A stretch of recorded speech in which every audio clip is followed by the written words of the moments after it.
بسم اللہ الرحمن الرحیم۔ السلام علیکم۔ دعا۔ اس ویڈیو میں بیان کیا ہے کہ اسلام میں دعا کی اہمیت کیا ہے، دعا مانگنے کی آداب کیا ہیں، دعا کی قبولیت کا وقت کیا ہے، اور اللہ تعالیٰ کس کی دعا رد نہیں کرتے۔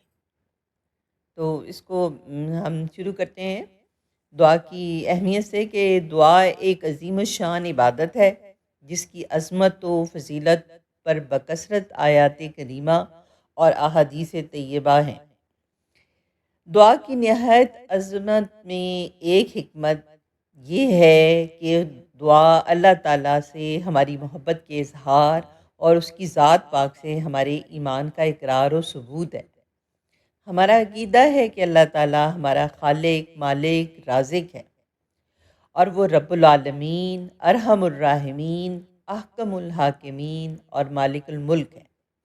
تمام عزتیں، عظمتیں، خزانے، ملکیتیں، بادشاہتیں اسی کے پاس ہیں۔ سب کا داتا اور داتاؤں کا داتا وہی ہے۔ جب ہم دعا مانگتے ہیں تو اللہ تعالیٰ کے بارے میں یہی عقیدہ و ایمان ہمارے دل و دماغ میں شعوری یا لاشعوری طور پر موجود ہوتا ہے کہ جو الفاظ و کیفیات کی صورت میں دعا کے سانچے میں ڈھل جاتا ہے۔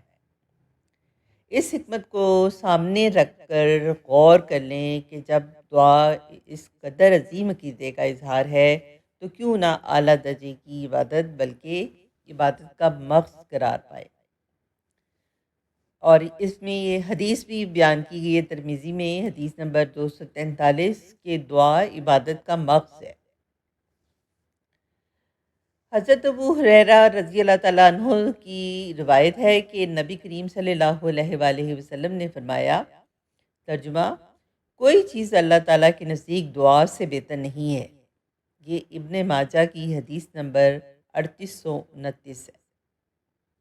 نبی کریم صلی اللہ علیہ وآلہ وسلم نے ارشاد فرمایا، دو چیزیں جو مرنے کے بعد میت سے منقطع نہیں ہوں گی، ان میں سے ایک دعا بھی ہے۔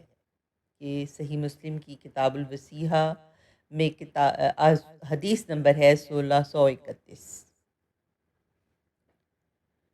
دعا ایسی عبادت ہے جس کے لیے نہ کوئی وقت متعین ہے، نہ دولت، نہ حالت، چنانچہ انسان کسی بھی وقت بلند آواز سے یا آہستہ، سفر، ہجر، صحت، مرض، قرض، کسی بھی حالت میں دعا کر سکتا ہے۔ سختی، آزمائش اور مصیبت کے ازالے کے لیے دعا کا التزام کرنا ضروری ہے۔ اگر ویڈیو اچھی لگی ہے تو میرے چینل کو سبسکرائب کریں اور اپنے دوست احباب کے ساتھ شیئر کریں۔ جزاک اللہ خیر۔